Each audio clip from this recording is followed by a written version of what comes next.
دور شہر میں جگمگاتی روشنیاں یہاں سے تارا تارا سی نظر آتی۔ اندھیرے اور خاموشی میں ڈوبی تنہا جھوپڑی تک شہر کے ہنگاموں کا شور اس طرح پہنچتا جیسے کسی دوسری دنیا سے آ رہا ہو۔ کبھی کوئی کار موڑ مڑتی تو لہجہ بھر کے لیے اس پر بجلی سی گرتی اور امٹتی روشنیوں کے سیلاب میں ایک داغ ابھر کے پھر اندھیروں میں کھو جاتا۔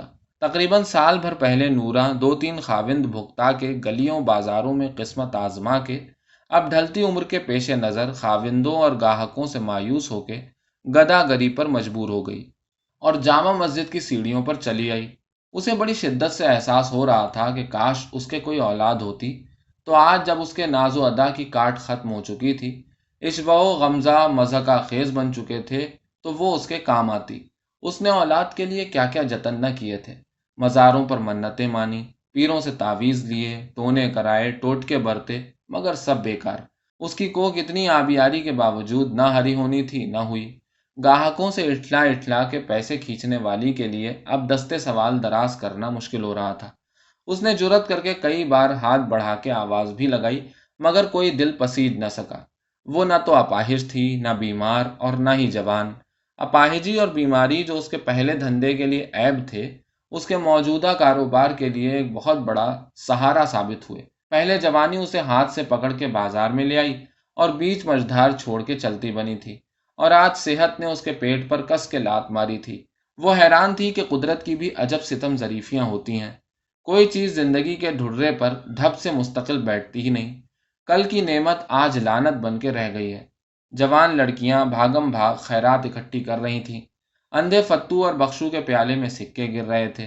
اس کی ننھی ننھی غلیظ آنکھوں میں نئی سوچ کی ایک چمک سی پیدا ہوئی۔ وہ چپکے سے آ کے بخشو کے قریب زمین پر اکڑوں بیٹھ گئی۔ قمیض کے اندر غار جیسی جیب میں سکہ لڑکاتے ہوئے بخشو کو احساس ہوا کہ کوئی اس کے پاس بیٹھا ہے۔ وہ سمجھا کہ کوئی فقیر اس کے قریب اڈا جما رہا ہے۔ اپنی منوپلی ختم ہونے کے خطرے سے بخشو غضب میں آتے ہوئے بولا، اٹھ جا یہاں سے، نہیں تو سر میں لٹھ مار دوں گا۔ یہ ہماری جگہ ہے، کہیں اور جا کے بھیک مانگ۔ فتو نے حکم لگایا، چل بھائی اپنا رستہ ناپ، یہاں ہمارے سوا کوئی اور بھیک نہیں مانگ سکتا۔ نورا نے آواز میں لجاجت پیدا کرتے ہوئے کہا، اے بھائیوں، میں کوئی فقیر تو نہیں، یوں ہی ذرا سستانے بیٹھ گئی تھی۔ پھر کھسکتے ہوئے بولی، لو تم ناراض ہوتے ہو تو پرے ہٹ جاتی ہوں۔ فتو بخشو اس جانب سے مطمئن ہو کے پھر لہک لہک کے صدا لگانے میں مشغول ہو گئے۔ اتنے میں کوئی راہگیر ان کے پیالے کی طرف سکہ اچھال کے آگے بڑھ گیا۔ سکہ کھٹاک سے پیالے کے کنارے سے ٹکرا کے زمین پر کہیں لڑک گیا۔ بخشو نے پیالے کو خالی پایا تو جلدی جلدی زمین پر ہاتھ پھیر پھیر کے سکے کو اس طرح تلاش کرنے لگا جیسے کتا خاک پر پھینکی ہوئی ہڈی کو تھوتھنی سے تلاش کرتا ہے۔ نورا نے سکہ اٹھایا، شوں سے پھونک مار کے صاف کیا اور بخشو کی ہتھیلی پر رکھتے ہوئے کہا، یہ لو، اٹھنی ہے۔ ارے اچھا اٹھنی تھی؟ پھر فتو کو مخاطب کر کے کہنے لگا، لو بھائی، اٹھنی ہاتھ سے نکلی جا رہی تھی، اس کا بھلا ہو جو اس نے اٹھا کے دے دی۔ گلا پھاڑتے پھاڑتے دونوں تھک گئے تو بخشو پاؤں سے راہ ٹٹولتے پیتل کے حمام والے سے چائے لینے کے لیے چل پڑا۔ نورا نے جلدی سے اٹھ کے اس کا ہاتھ پکڑ لیا۔ ہائے ہائے، میں واری جاؤں، یہ کیا کر رہے ہو؟ اس طرح بغیر سہارے کے اٹھ کے چل پڑے، اگر کہیں دشمنوں کے چوٹ آ جائے تو کیا ہو؟ میں جو یہاں بیٹھی ہوں، مجھے بتا دیا ہوتا کہ کیا چاہیے۔ اس طرح کی ابلتی ہوئی نسوانی ہمدردی اس نے سینہ مادر سے الگ ہونے کے بعد کاہے کو دیکھی تھی؟ وہ تو انسانیت سے اپنا قرض محض چند سکوں کے چھناکے میں وصول کرنے کا عادی تھا، اور اس پر بخشو اور انسانیت دونوں مطمئن تھے۔ نسوانی ہاتھوں کا ناشنا لمس، آواز کا محبت بھرا لہجہ اسے تلذذ کے تلاطم میں ایک تنکے کی طرح بہا کے لے گیا۔ اس کی کھوڑوں کی گلابی پھانکیں زور زور سے پھڑپھڑا رہی تھیں۔ آج پہلی مرتبہ ایک جذبہ بڑی شدت سے ان کھوڑوں کے اندر تڑپ رہا تھا کہ یہ کسی طرح بھگ سے کھل جائیں اور ہر چیز اس کے سامنے نور میں نہا جائے۔ حیران و ششدر بخشو کسی جادو نگری کے چوراہے پہ کھڑا بھینسے کی طرح ہانپ رہا تھا۔ میں چائے۔ نورا نے بازو پکڑ کے نشست کی طرف راہبری کرتے ہوئے کہا، تم یہاں آرام سے بیٹھ جاؤ، میں تمہارے لیے چائے لاتی ہوں۔ نورا اس روز رات کو بخشو اور فتو کے ہمراہ ان کی جھونپڑی میں پہنچ گئی۔ اب روزانہ مسجد کی جانب روانہ ہونے سے پہلے نورا بڑے اہتمام سے ٹین کے دروازے کو تالا لگا کے چابی ازار بند میں باندھ لیتی۔ شام کو واپس چلتے تو راستے میں نورا آٹا دال وغیرہ خریدتی اور آ کے جھونپڑی کے اندر ہی ہنڈیا چڑھا دیتی۔ اس سے ایک تو جھونپڑی گرم ہو جاتی، دوسرے چراغ کا خرچ بچ رہتا۔ کھانا تیار ہو جاتا تو دونوں کو پکڑ کے چولہے کے پاس لے آتی، پیالوں میں دال ڈال کے ان کے آگے رکھ دیتی اور روٹیاں ان کے ہاتھوں میں تھما دیتی۔ وہ پہلے ہاتھ سے ٹٹول کر پیالے کے محلے وقوع سے واقف ہوتے، پھر انہیں زمین پر ٹھیک سے جما کے رکھتے اور شڑاب شڑاب کھانا شروع کر دیتے۔ کھانے کے بعد نوراں انہیں دن کی آمد خرچ کا حساب بتاتی، جو کچھ بچتا اس میں سے ایک حصہ فتو کی ہتھیلی پر رکھ دیتی اور اپنا اور بخشو کا حصہ خود سنبھال لیتی۔ فتو سکوں کو ٹٹول ٹٹول کے گنتا اور عموماً احتجاج کرتا، آج تو جمعہ تھا، 8 آنے حصے آنے چاہیے تھے، یہ تو صرف 4 آنے ہیں۔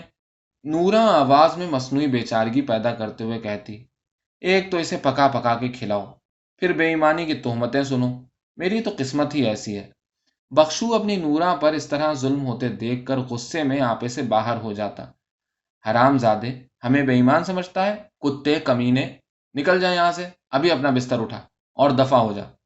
فتو دوہرا ہوا، دونوں ہاتھ سامنے پھیلائے، بھیگی بلی بنا آہستہ آہستہ اپنی کھاٹ کی طرف چل پڑتا۔ نوراں کے چہرے پر فتح کی مسکراہٹ پھیل جاتی، وہ نوٹوں کی پوٹلی نیفے میں اڑستے ہوئے ایک ہاتھ بخشو کے کندھے پر پیار سے رکھتے ہوئے کہتی، چلو جانے دو، یہ تو اپنی عادت سے مجبور ہے۔ اگر نورا کو یہ خیال نہ ہوتا کہ 2 اندھے ایک اندھے کی نسبت زیادہ کامیابی سے لوگوں کی توجہ اور ہمدردی حاصل کر سکتے ہیں، تو اس نے اب تک فتو کو کبھی کا جھوپڑی سے نکلوا دیا ہوتا۔ اس کے کاروباری ذہن کو پختہ یقین تھا کہ اگر فتو الگ ہو گیا تو ان کی آمدن آدھی سے بھی کم رہ جائے گی۔ نورا اور بخشو ایک ہی چارپائی پر لحاف اوڑھ کر لیٹ جاتے، فتو اپنی تنہائی سینے سے لگائے بستر میں دبکا رہتا، ساتھ کی چارپائی سے دھیمی دھیمی خسر پسر کی میٹھی میٹھی آوازیں آتی رہتی۔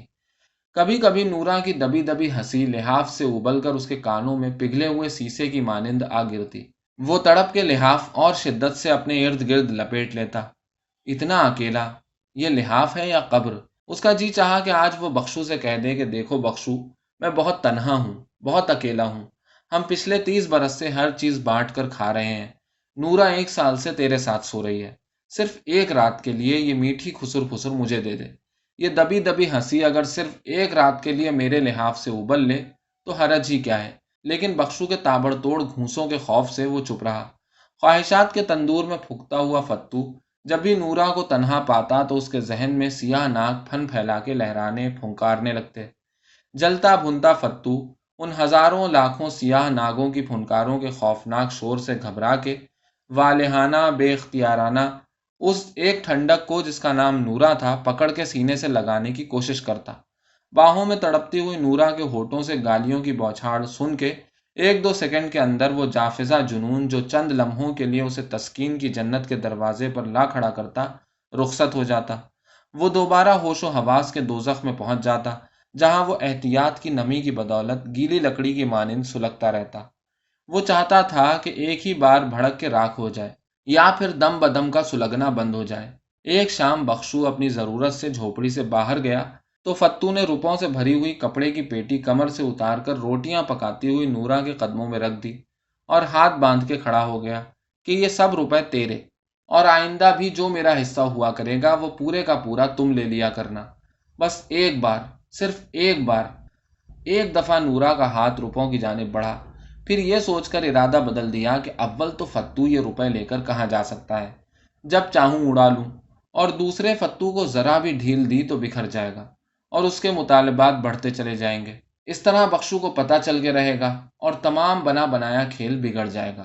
اب تو قسمت سے یہ دروازہ مل گیا ہے، دوسرا دروازہ کہاں ڈھونڈتی پھروں گی؟ آج نورا نے شاید اس کے جذبے کی شدت کا احترام کرتے ہوئے نہایت اطمینان سے سمجھاتے ہوئے کہا، فتو، یہ لو اپنے روپے، تمہیں اچھا بھلا معلوم ہے کہ میں بخشو کی گھر والی ہوں، پھر کیوں ایسی باتیں کرتے رہتے ہو؟ تمہارا کوئی اس سے نکاح تھوڑا ہی ہوا ہے، اور میں کوئی روز روز کے لیے تو نہیں کہتا، صرف ایک بار۔ میں تمہیں پہلے بھی کئی بار کہہ چکی ہوں کہ اگر تم باز نہ آؤگے تو میں بخشو کو بتا دوں گی، بلا وجہ تمہارا جھگڑا ہوگا اور نتیجہ اچھا نہیں ہوگا، کبھی تو عقل کی بات کیا کرو۔ فتو کو ایک دم غصہ آ گیا، اس کی ابلی ابلی سفید بنٹوں جیسی آنکھیں زور زور سے تھرکنے لگیں، آواز دبانے کی پوری کوشش کے باوجود اس کے بھچے ہوئے دانتوں اور کف آلود ہونٹوں سے چیخ سی نکل گئی، عقل عقل عقل، عقل کی بچی، حرام زادی کتی۔ فتو کا غصہ کم ہوا تو مایوسی کی اتھاہ گہرائیوں میں کھو گیا۔ آج نہ تو تنہائی کا شعور تھا، نہ بے کسی کا احساس، نہ حسد، نہ جلن، نہ کسی کے آگے ہاتھ بڑھ جانے کا غم، نہ اپنے پیچھے رہ جانے کا دکھ۔ اس کے ہر جذبے، ہر خواہش، ہر امنگ کی موت ہو چکی تھی۔ نورا کے آج کے انکار نے اس کی شخصیت کو پرزے پرزے کر کے تند و تیز ہواؤں میں اڑا دیا۔ اس نے کئی بار اپنے ذہن میں اپنے آپ کو تلاش کرنے کی کوشش کی، مگر ناکام رہا۔ ساتھ والے لحاف سے ابلتی ہوئی ہنسی اس پر اس طرح پڑ رہی تھی جیسے پتھر پر پانی۔ اس واقعے کے بعد فتو نورا سے بالکل لا تعلق ہو گیا۔ اس کا جسمانی قرب اور تنہائی اس کے جذبات میں کوئی ہلچل پیدا نہ کرتی۔ اس نے بخشو کو تجویز دی، نورا خوامخواہ کی حصے دار بنی ہوئی ہے، ہمیں اسے ساتھ رکھنے سے کیا حاصل؟ اسے نکال باہر کریں اور ہم مزے سے پہلے کی طرح بھٹیارن کے ہاں کھانا کھایا کریں گے۔ بخشو نے درستی سے کہا، تم ہمارے ساتھ نہیں رہنا چاہتے تو کنارہ کرو، اپنا بستر اٹھاؤ اور کسی دوسری جگہ چلے جاؤ۔ فتو کے لیے یہ ٹکا سا جواب سن کر سوائے صبر کے اور کوئی چارہ نہ رہا۔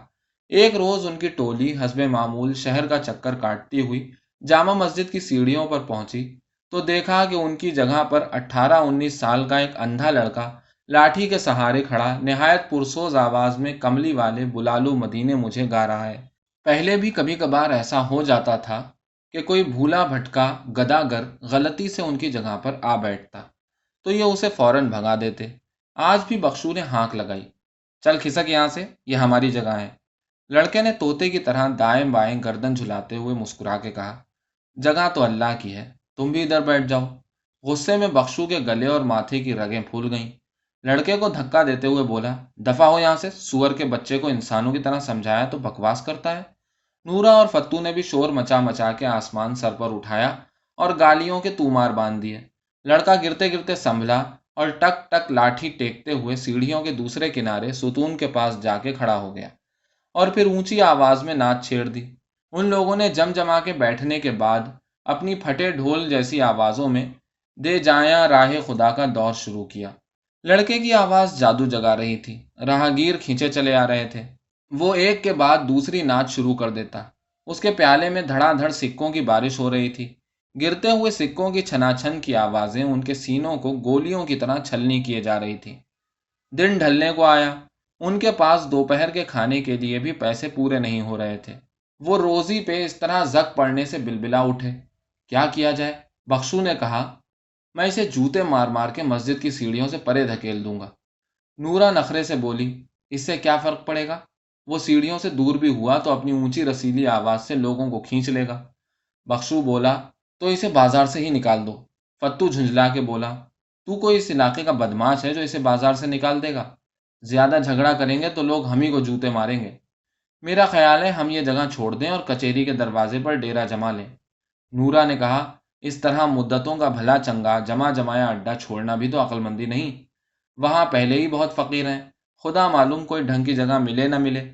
نورا کو ایک دم سے سوجھ آئی، دونوں کو کندھوں سے پکڑ کے قریب لاتے ہوئے بولی، کیوں نہ ہم اسے ساتھ ملا لیں؟ بخشو اور فتو یک زبان ہو کے بولے، نہیں نہیں۔ نورا نے سمجھاتے ہوئے کہا، سنو، بے وقوف مت بنو، اس کے آنے سے ہماری آمدنی دگنی ہو جائے گی۔ تازہ تازہ دیہات سے آیا ہوا سیدھا سادہ لڑکا معلوم ہوتا ہے، اس کے پاس نہ رہنے کو ٹھکانہ ہوگا نہ کھانے کا بندوبست، پردیسی ہے، اندھا ہے، نئی جگہ پر تنہا کیسے گزر کرے گا؟ قدم قدم پر اسے سہارے کی ضرورت ہوگی۔ میں اسے سمجھاؤں گی تو مان جائے گا، ہمارا اسی میں فائدہ ہے۔ انہوں نے کہا، اچھا، جیسے تیری مرضی۔ اس شام نورا تینوں اندھوں کی لین ڈوری جھوپڑے کی جانب لیے جا رہی تھی۔ اس اندھے لڑکے احمد کے آنے سے ان کی آمدنی واقعی دگنی ہو گئی۔ یہ تینوں دن رات اس کی خوشامدیں کرتے، اس کی ہر چھوٹی سے چھوٹی خواہش پر بچ بچ جاتے۔ احمد جو دیہات میں بالکل لاوارث تھا اور ہر جمعہ مسجد میں مولوی صاحب کے حکم پر گلا پھاڑ پھاڑ کے نعتیں گاتا اور سوکھے ٹکڑوں کو ترستا، یک دم خوشحال اور اہم بن گیا تھا۔ وہ اس تبدیلی پر بہت خوش اور نازاں تھا۔ احمد کے شامل ہونے کے چند دن کے اندر اندر نورا کی نظروں میں بخشو کی اہمیت کم ہونی شروع ہو گئی۔ احمد کی سریلی آواز بخشو کے طاقتور بازوؤں کی نسبت زیادہ قابل اعتماد سہارا معلوم ہونے لگا۔ وہ اب بھی مجبوراً ہر رات بخشو کے لحاف میں سوتی، مگر وہ چاہت، وہ گرمی مفقود تھی۔ بخشو نے کئی بار اس کی شکایت کی، مگر وہ ہر مرتبہ طبیعت کی خرابی کا بہانہ کر کے اسے ٹال جاتی۔ اب احمد اس کی توجہ کا مرکز تھا، اس سے چغلیں کرتی، اس کے چٹکیاں لیتی، کچوکے دے دے کر اس کے جنسی جذبات کو تیز سے تیز کرتی رہتی۔ وہ تڑپ تڑپ کے اسے لپٹتا تو پچکارتے ہوئے اسے کہتی، ابھی نہیں، ابھی نہیں۔